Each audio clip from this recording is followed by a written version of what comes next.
Good evening and welcome to Gravitas. I'm Palki. Let's get started.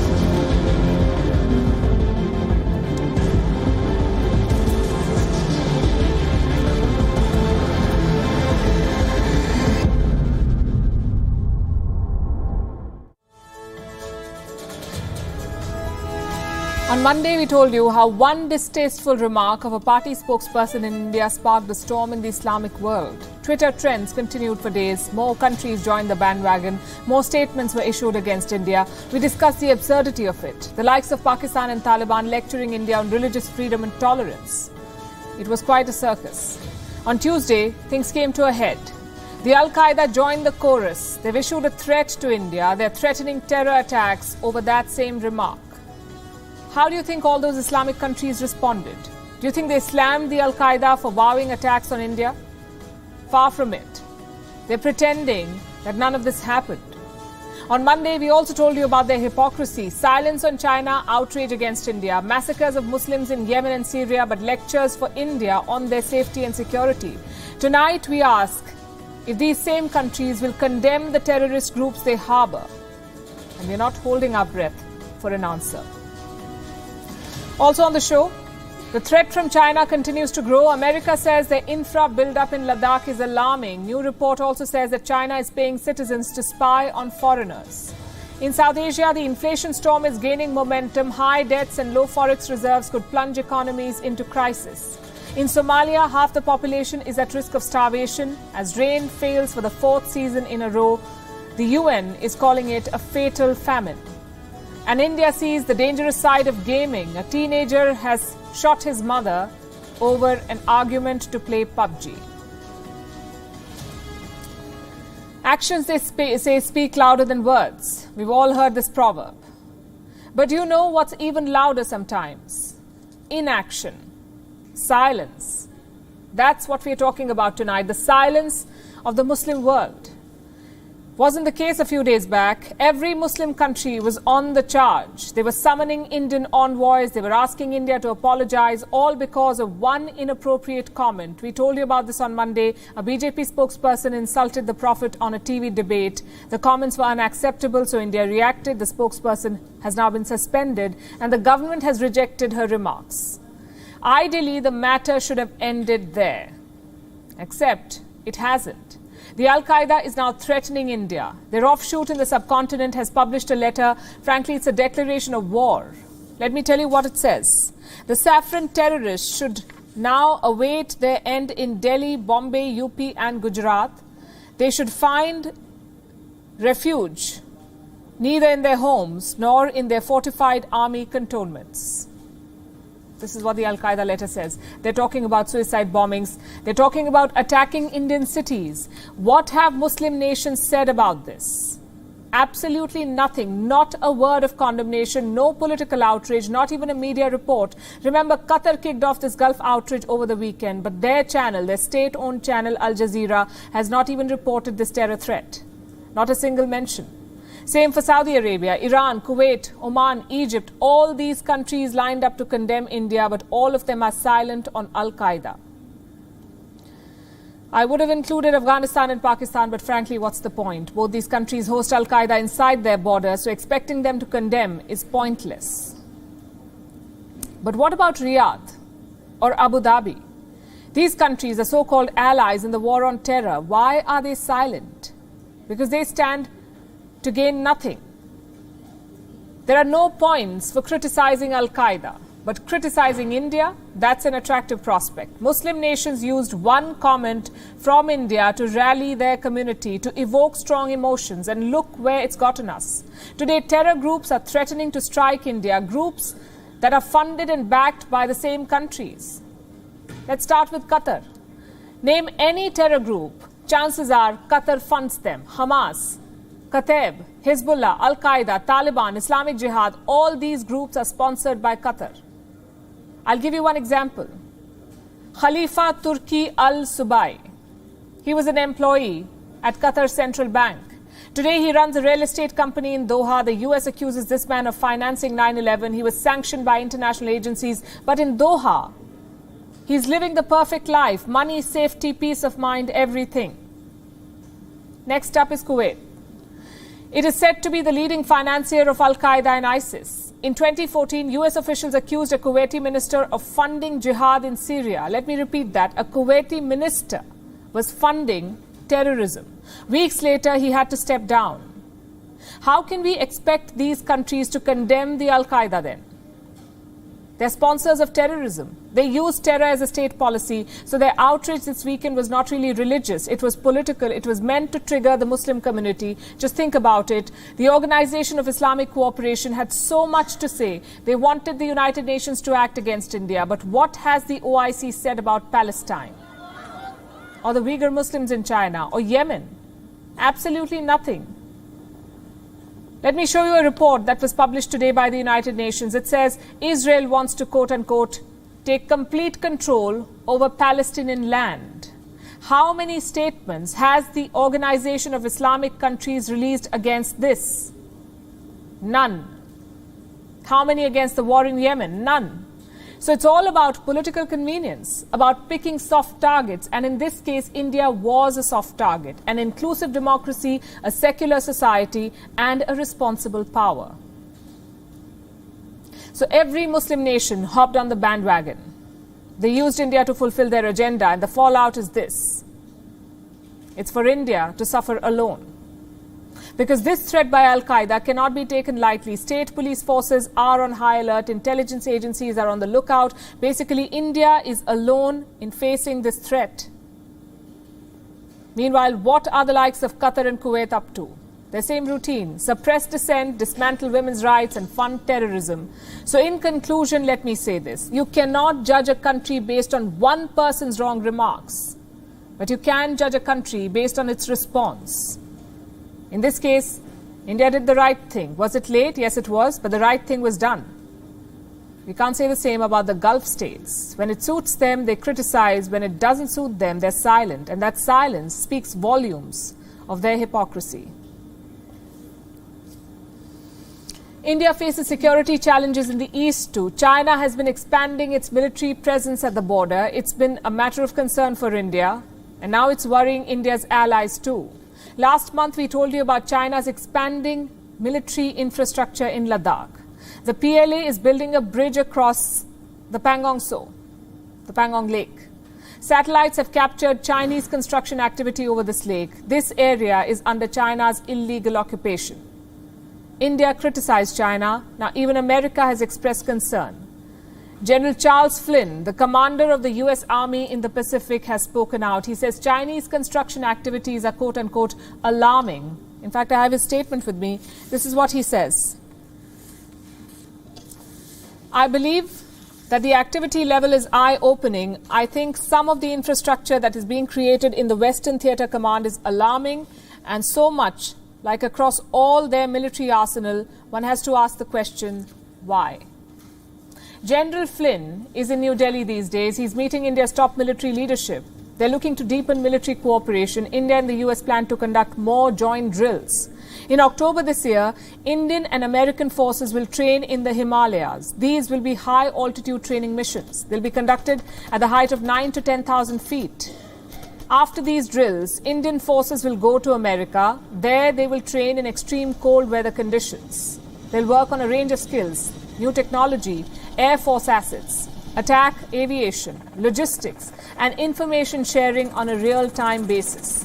General Flynn has his own assessment about China. He said the Chinese show, quote-unquote, corrosive and corrupted behavior, and that the US and India should work together to counter it. Corrosive and corrupted, he says. Let me give an example. China is turning its citizens into spies. How do you do that? By offering rewards. Beijing plans to reward Chinese citizens who expose foreign spies. What's the reward? up to $15,000 in cash. That's what the Chinese government is promising. How does a scheme like this work? Anyone can send a tip-off. Chinese authorities will then investigate. If the tip turns out to be legitimate, the person who sent it will be rewarded. Next question. Why is China doing this? Beijing says it faces intensifying threats from foreign intelligence agencies, and it wants to keep its people motivated. What a noble idea. The problem is, China can label almost anything as a national security threat and almost anyone as a foreign spy. In fact, China spies on its own citizens. It's a matter of record. What they're now doing is incentivizing citizens to spy on each other. In other words, China is intensifying state repression. It is expanding surveillance. And why should the world worry about this? Because China's authoritarian governance is not just for the mainland. It is being exported around the world. Beijing is providing these tools, the training and the resources to authoritarian leaders to spy on their citizens. It's a model that they're exporting. The Communist Party of China regularly conducts training programs. They're designed for foreign government officials. And in programs like these, the officials are taught how to guide public opinion, how to control civil society, and how to implement the Chinese internet firewall in their home countries. In fact, officials from Uganda took these trainings and they wasted no time in replicating the Chinese model at home. The government of Uganda bought surveillance systems from Huawei. They used them against the country's political opposition. Presidential candidates and their supporters were tracked using cameras, facial recognition, and biometrics. And it's not just Uganda. Countries like Eritrea, Kenya, Serbia, Sri Lanka, the Philippines, Uzbekistan, Venezuela, they've all bought surveillance tech from China. So you see, the threat from China is manifold. It's not just limited to border build-ups or military infrastructure. It's all pervasive. China wants to invade countries through multiple channels to undercut democracies worldwide, and this is how they do it. They export their model of authoritarianism to undermine democratic governments, the rule of law, free markets, and ultimately, free speech.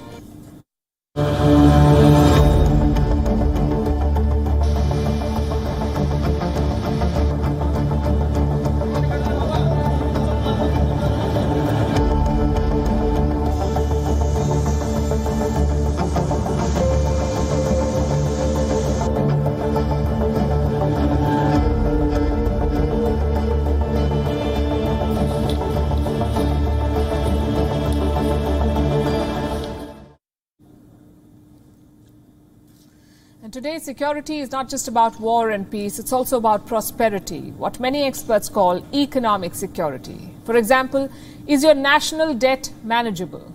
Do you have enough foreign exchange? All these factors determine economic security. And right now, South Asia is in a spot of bother. The entire region is facing three challenges: rising inflation, shrinking foreign exchange, and way too much debt. Some countries are worse off than others, like Sri Lanka and Pakistan. Others, like Bangladesh and India, have fared better. And two reasons for that. Number one, more resilient economies. Sri Lanka, for example, was dependent on tourism. So when the pandemic hit, tourism dropped to zero. And along with it, Sri Lanka's forex. Compare that to India and Bangladesh, much more resilient economies. You have agriculture, you have factories, you have tourism. Basically, you have a lot of economic diversity. Reason number two is government policy. Sri Lanka was ruled by the Rajapaksas. Pakistan was ruled by Imran Khan. And that pretty much sums up what went wrong there. Out of these countries, Sri Lanka was the first to collapse and Pakistan could be next. We'll discuss that in a bit. But for the moment, let's focus on the biggest challenge in South Asia, and that is rising inflation. Let me show you some numbers. In India, inflation is at 7.79%. Sri Lanka, 39%. Pakistan 13.8%, Bangladesh 6.29%, and Nepal 7.28%. So India is certainly better off, but the trajectory is not encouraging, which is why the Reserve Bank of India has acted again. They've hiked key interest rates by 50 basis points. The new lending rate is 4.9%. Now, what does that mean for you? It means that your loans will become more expensive and that your EMI payments will be higher. That's the idea behind raising interest rates, to discourage spending, and by extension, to cool off inflation. This is the second interest rate hike by India's central bank. Last month was a surprise announcement, but this time it was expected. And according to the Reserve Bank governor, more hikes could be lined up. The MPC also decided unanimously to remain focused on withdrawal of accommodation to ensure that inflation remains within the target going forward while supporting growth. Withdrawal of accommodation stance, which basically means expect more interest rate hikes. The question is by how much? The last interest hike was 40 basis points. This time it is 50 basis points. If you keep hiking interest, spending will slow down. And if spending slows down, growth will suffer. So balancing these two things will be a big challenge for India. But there's an upside. India's forex reserves look solid.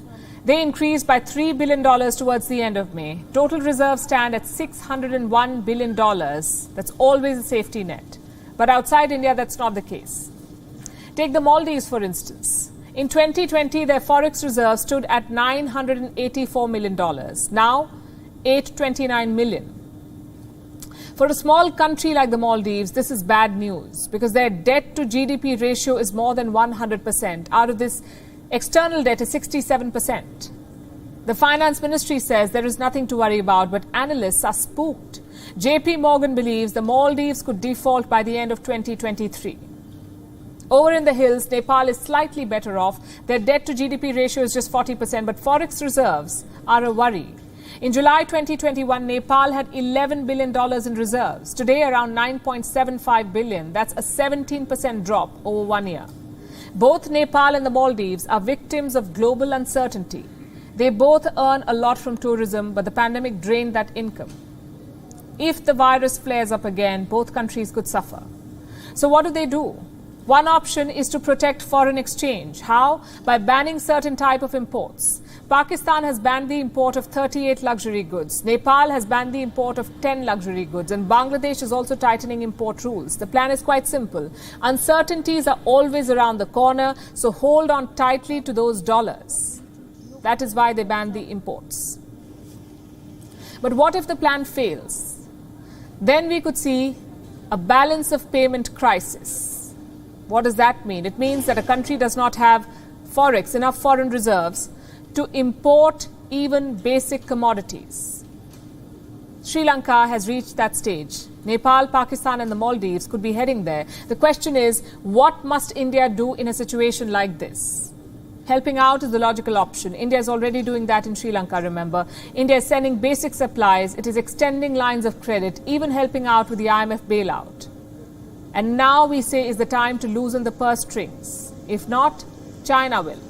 They already have a modest foothold in South Asia. 17% of the Maldives' national debt is owned by China, 6.8% in Bangladesh. Compare that to India. India makes up just 1.3% of Bangladesh's debt. In Nepal, China has signed projects worth $2.4 million. So if crisis comes, China will play hardball. Again, just look at Sri Lanka. China has refused to restructure debt in Sri Lanka. Instead, they want to refinance, which basically means China wants to issue a new loan to deal with older loans. So an economic crisis in South Asia could be a security threat for India. And to prevent that, India must whip out the checkbook. It must play the role of South Asia's natural leader. Except in the case of Pakistan. Because economic crisis or not, Pakistan is always a security worry. Also, it seems to be perpetually in the grip of inflation. Governments come and go. Inflation remains in Pakistan. When Imran Khan was in power, inflation in Pakistan stood at 12.7%. Now, Shehbaz Sharif is in power. Inflation has risen to 13.8%. This is the highest since January 2020. What again did Shehbaz Sharif promise before coming to power? That he will bring down inflation, that he will reduce the cost of living, increase the rupee's value, boost foreign reserves, stabilize Pakistan's economy. How do you think he's fared? Inflation is at an all-time high in Pakistan. The rupee is at an all-time low. Foreign reserves have diminished. The GDP growth forecast has been reduced to 4.3%. So far, Shehbaz Sharif has failed to deliver on his promises. And he's been in power for 2 months. His policies haven't really helped. He's cutting subsidies to get an IMF bailout. So fuel prices have been hiked. By how much? By 60 Pakistani rupees in just a week. And this has led to protests. But the government, it seems, is staying the course. They've now launched an austerity drive, an attempt to cut costs, to reduce government spending. And the plan is quite exhaustive. Let's tell you what it entails. Number one, a complete ban on unnecessary foreign trips by government officials.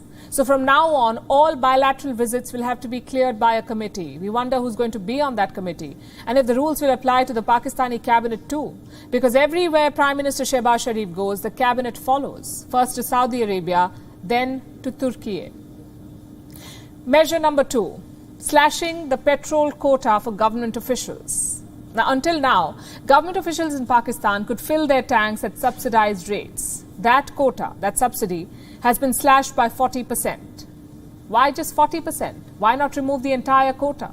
Why should the average Pakistani shoulder the weight of political failures?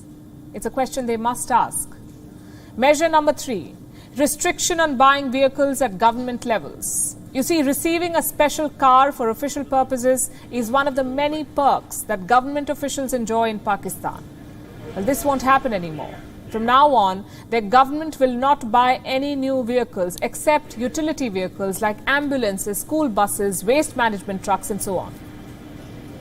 Measure number four, restriction on lunches, dinners and high tea at government offices, plus no more subsidized meals. The menus will be limited, the prices may go up, ministers will have to pay for the food they order. Measure number five, a 5-day work week. Now remember, when Shehbaz Sharif came to power, he introduced a 6-day work week. Government officials were asked to work on Saturdays as well. This will not happen anymore. Saturday will now be a holiday. Friday will be work from home day. How does that help? This will apparently reduce electricity costs for the government. So these were the 5 big measures. There are many others, like slashing the government's utility bills by 10%, ending free medical treatment abroad for government officials, holding meetings virtually to avoid unnecessary travel, switching off street lights on alternate days, and shutting the markets after sundown to save energy. Here's the thing.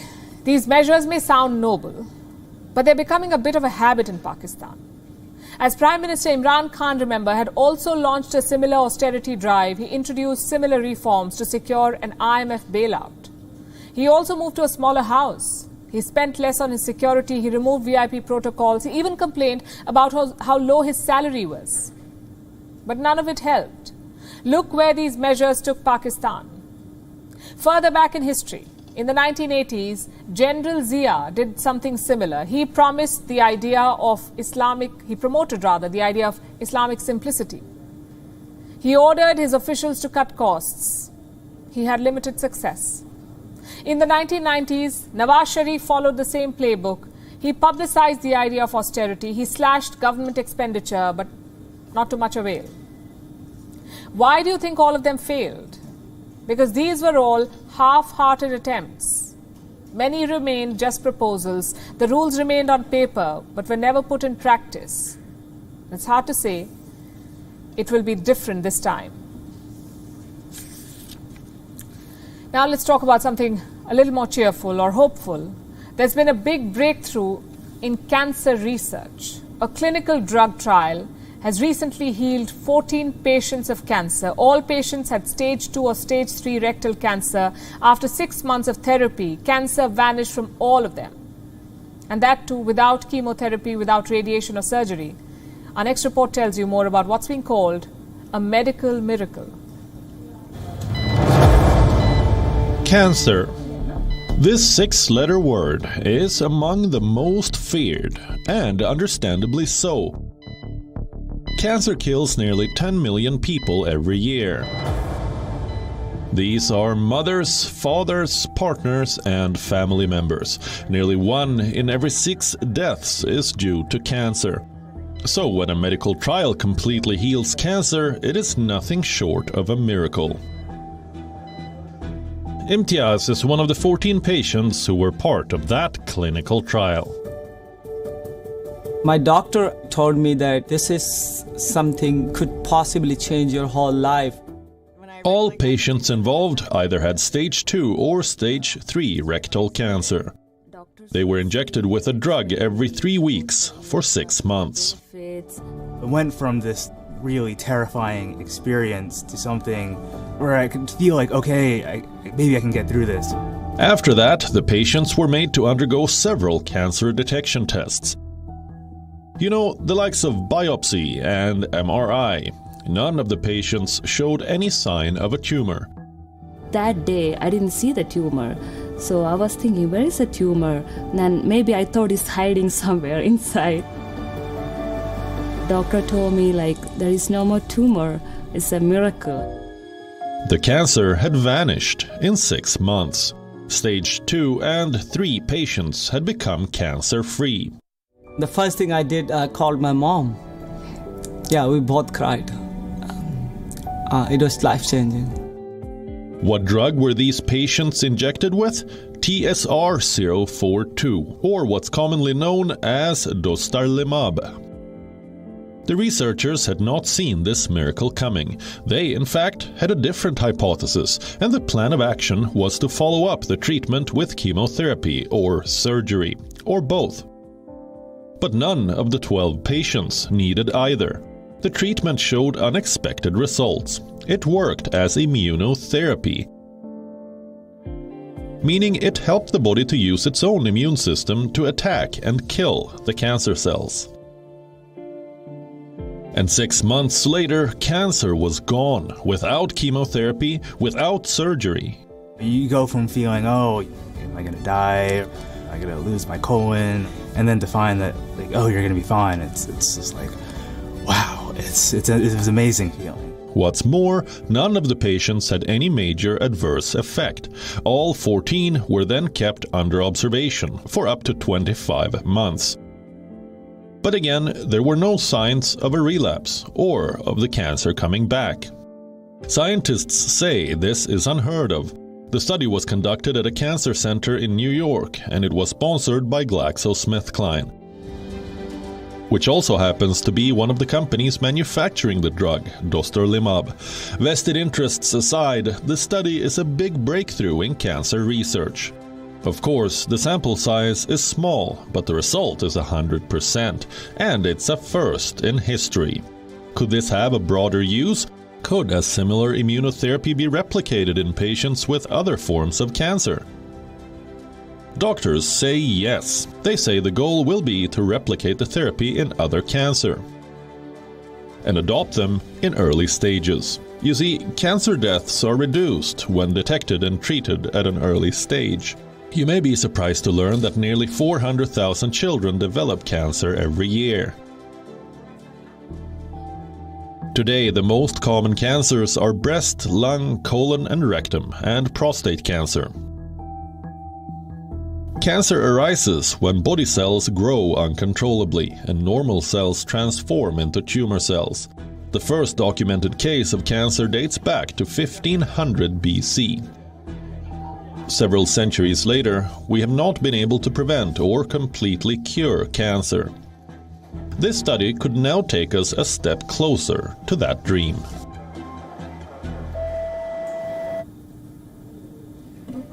We might come up with a cure for cancer, but there's no cure for hunger. One country is staring at mass starvation as we speak. We're talking about Somalia.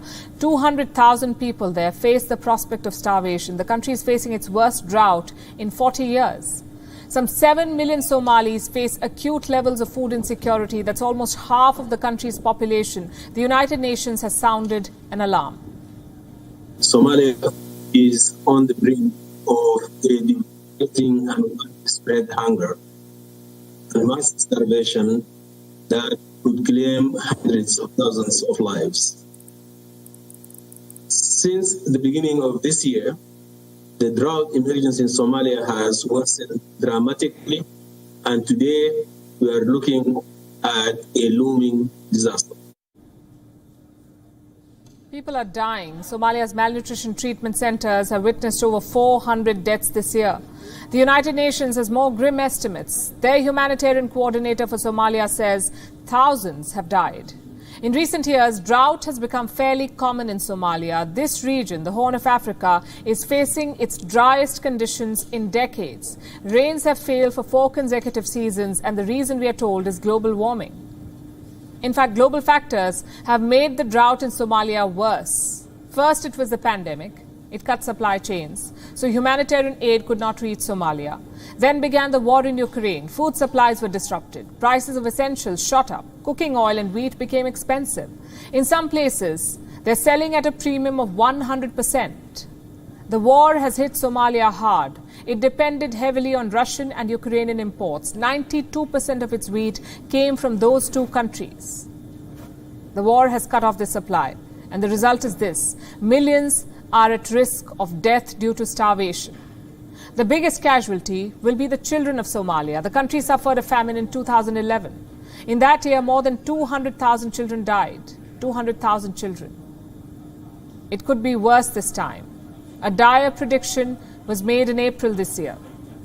It said 350,000 children could die in Somalia this year due to malnutrition. 55% of Somalia's children are believed to be malnourished. Over 380,000 of them desperately need life-saving treatment. These are not just numbers, these are human beings. The shortage of food is forcing people to leave their homes.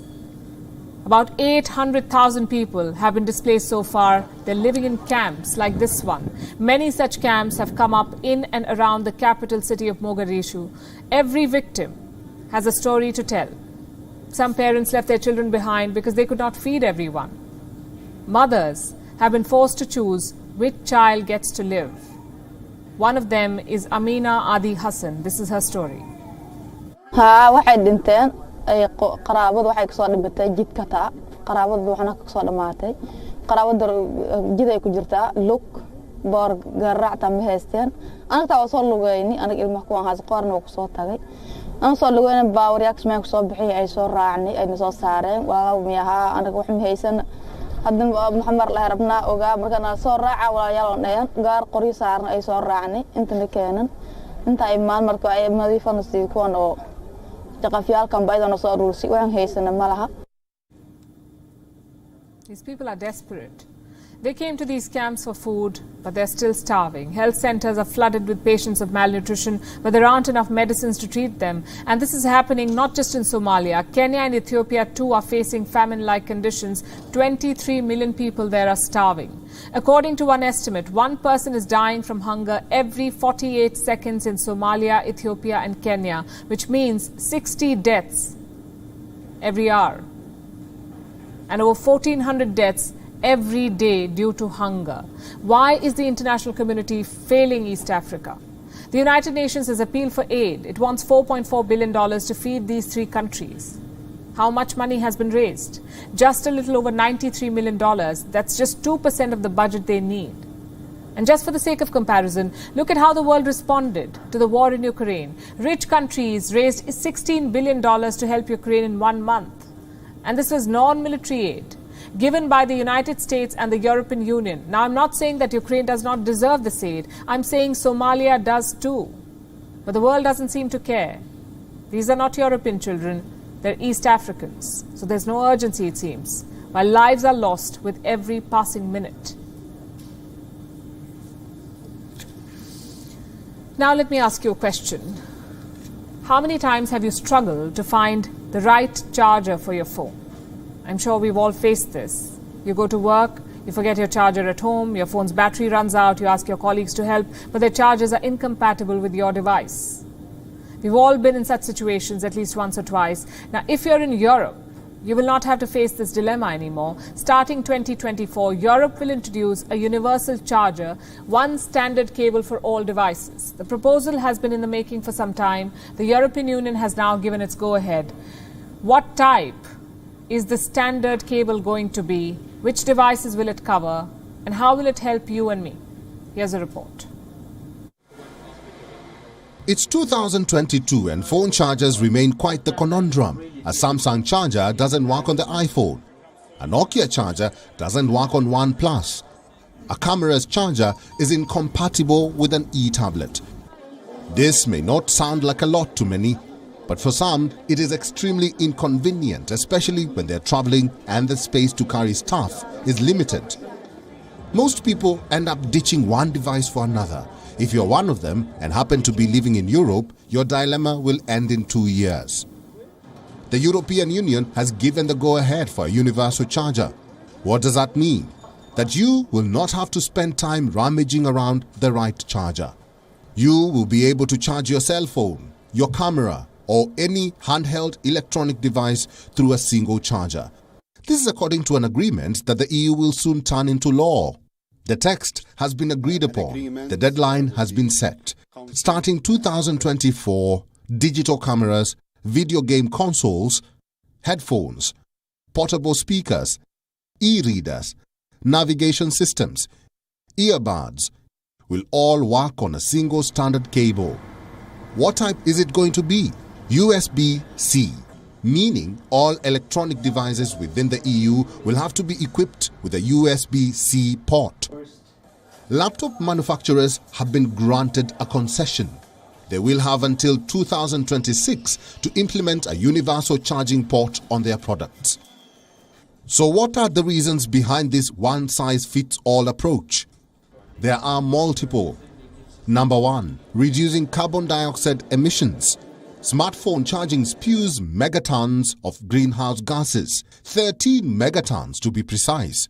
The EU wants to reduce this figure. Reason number 2, preventing e-waste generation. According to the EU, unused and disposed chargers contribute 11,000 tons of e-waste each year. A universal charger could stop this from happening. And reason number 3, eliminating costs of buying multiple chargers. EU's Commissioner for the Internal Market says that a universal charger will bring around 250 million euros of savings to European consumers. So the intentions are noble, but hurdles remain. The biggest one is Apple, a staunch critic of the universal charger. Apple says it will stifle innovation. In the past, it has vehemently opposed the move and refused to abide by the EU's other agreements. However, there is no guarantee that Apple will fall in line this time. When was the last time you played a video game? Not very long ago, I'm sure. Do you remember what type of game it was? Was it a racing game or a fighting game or maybe just a good old puzzle? Chances are it was the second one, a fighting game. Take a look at the top 3 most played games in the world: PUBG, Crossfire and Dungeon Fighter. What do all of these 3 have in common? They're violent games. They involve shooting people, fighting people and ultimately killing people. These games are immensely popular across the world. PUBG, for example, has 1.2 billion users. Crossfire has 1 billion users. Dungeon Fighter has 850 million users. Children spend hours playing these games. In China, gamers spend 12 hours every week. In India, 8.6 hours. The global average is around 8.4 hours every week. So here's the question. Is this exposure leading to video game addiction? And if yes, how bad is it? Also, could it possibly lead to aggression and violence? Why am I asking these questions? Because of an incident that was reported on Wednesday. A 16-year-old boy shot his mother in Lucknow. He kept her body inside the house for 2 days. Even locked up his sister to keep the police away. Do you know why this happened? Because the mother scolded him for playing PUBG. Apparently, the boy was addicted. When his mother stopped him from playing, he shot her. Who do you blame for this crime? The child who got addicted, the parents who ignored it, or the company that made this game? Perhaps all 3. Gaming addiction is a real medical condition. In 2018, the World Health Organization listed it in their medical reference book. They called it gaming disorder. How do you identify it? Most doctors list out 5 big signs: thinking about games all the time, feeling bad when you can't play, not being able to quit or reduce your gaming time, feeling the need to play in order to feel good, and having problems at work or school because of gaming. If you have one or more of these symptoms, you have to be careful. You must seek help, expert help. Now, I know what some of you are thinking. I think about games all the time, but it doesn't affect my social life. Does that still make me an addict? No, it doesn't. In such cases, you must ask yourself, a couple of questions. 1, is your gaming affecting your relationships? 2, is it affecting your job or school? Also, do you like playing or do you have to play? Take the incident in Lucknow, for example. The boy shot his own mother. Clearly, the game affected his personal relationships. And that's just the start. Gaming addiction can cause hormonal disturbances from lack of sleep. It can make children withdrawn and isolated. Indirectly, it also results in consumption of high-calorie processed food. So these are the signs to watch out for. Question number 2, how do you treat gaming addiction? Just like you treat any addiction. Counseling, behavioral modifications, and if possible, controlled gaming. Sometimes doctors prefer controlled exposure instead of abstinence. Finally, the question, could this addiction lead to violence and aggression? Now, medical science is divided on this. Some studies confirm a direct relationship. Others reject any conclusive link. Let me tell you what the American Psychological Association found, and I'm quoting, violence is a complex social problem that likely stems from many factors that warrant attention from researchers, policymakers, and the public. Attributing violence to violent video gaming is not scientifically sound and draws attention away from other factors. I'll give you an example of this. Think back to the Texas school shooting last month. We all know why that happened, because of America's outdated gun laws. But some politicians gave it a different spin. Like Texas Senator Ted Cruz, he blamed video games for desensitizing American teens. Now, do you see the problem here? Video games have become a soft target. They help politicians deflect from the real issue. In this case, it is gun laws. Does that mean that these games are faultless? Well, far from it. Some of them are violent beyond dreams. They do normalize death and gore.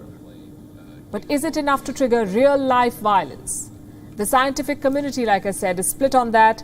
However, one thing is indisputable, an indisputable fact. Excess gaming is harmful. You can't argue with that. Over a long period, it can lead to addiction. And that addiction can trigger violence. The incident in Lucknow is the best example. So how do you stop it? Expecting the gaming companies to help is wishful thinking. We are talking about a $200 billion industry. It's even bigger than movies. The global box office is only around $42 billion. Listen to this. Global box office, $42 billion. Games are worth $200 billion. And that money is directly linked to one thing, the amount of time our children spend playing. Unless governments impose new laws, stopping addiction will be the responsibility of parents.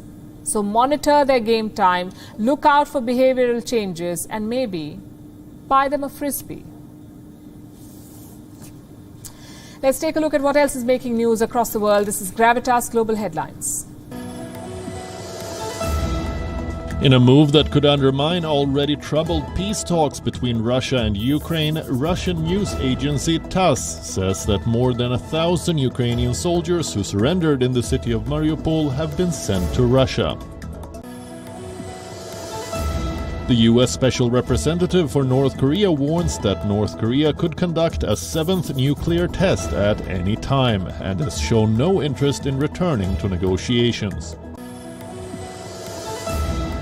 A Russian superyacht docked in Fiji has been handed to U.S. authorities, ending a contested 8-week stay. The $300 million yacht is linked by the U.S. to sanctioned Russian billionaire politician Suleiman Kerimov.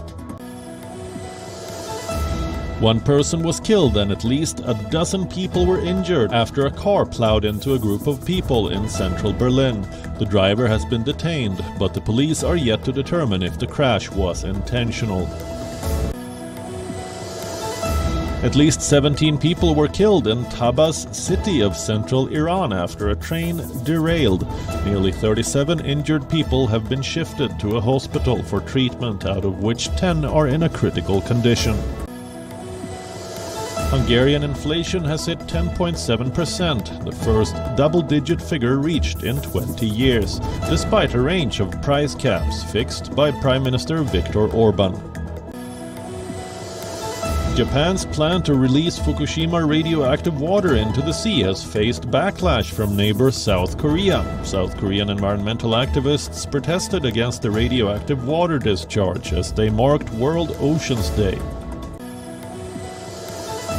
Microplastics have been identified for the first time in freshly fallen snow in Antarctica, which could accelerate snow and ice melting and pose a threat to the continent's unique ecosystem. Phil Mickelson broke cover after more than 4 months as he faced the media ahead of his comeback. The six-time major winner refused to deny rumors that he had been banned by the PGA Tour on the eve of playing the inaugural event of the Saudi-backed Live Golf Series. Indian great Mithali Raj has announced her retirement from all forms of cricket. The 39-year-old ends her career as the all-time leading run scorer in women's one-day internationals with 7,805 runs. She led India to 2 ODI World Cup finals but could not win the big prize. With that, it's a wrap. We're leaving you with Gravitas Images. Thanks very much for watching.